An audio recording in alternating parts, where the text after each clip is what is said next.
మా పెండ్లయిన 4.5 సంవత్సరాలకి ఇప్పుడొచ్చింది మా పెళ్లి ఆల్బము. భలే అనిపిస్తున్నాయి అప్పటి ఫోటోస్ అన్నీ చూసుకుంటే. అది కూడా మా అమ్మ వాళ్ళ ఇంటి దగ్గర దింపిన ఫోటోస్ కాడికే ఉన్నాయి. ఇక్కడ ఫోటోస్ రాలేదు. మేము తీసుకోలేదు కూడా. మా అశ్వత్థామ గాడైతే ఫోటోస్ అన్నీ చూసి నాన్న ఏడికి పోయిండు అని అడుగుతున్నాడు.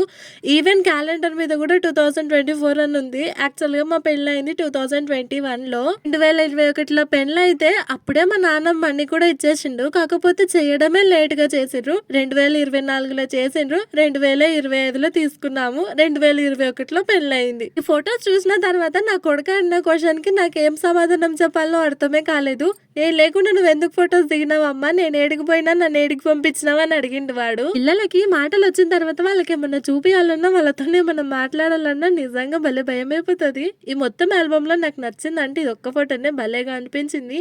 ఇవేమో ఇంకా నల్లగుండలు. మా అక్క పెళ్లయిన 8 నెలలకే నా పెళ్లయింది. అందుకే అమ్మ వాళ్ళ ఇంటి దగ్గర పెద్దగా చుట్టాలేం లేరు. ఈసారి మా అమ్మ పెళ్లికూతురిని చేసింది నన్ను. పాపం మా అమ్మ ఊర్లో ఉండి బాగా ఫేస్ మాడిపోయిన్నది.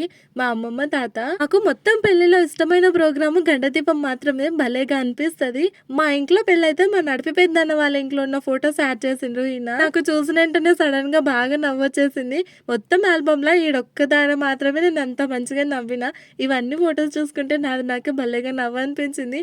కానీ క్యాలెండర్ మీద 2024 ఏంటా అబ్బా అని కొద్దిసేపు కూర్చొని ఆలోచన చేసి మరి నవ్వినాను నేను. అంతా బానే ఉంది గానీ ఆల్బమ్ మీద మా ఆయన మిస్ అయిపోయిండు పాపం. వీడియో నచ్చితే లైక్ చేయండి. Subscribe for more.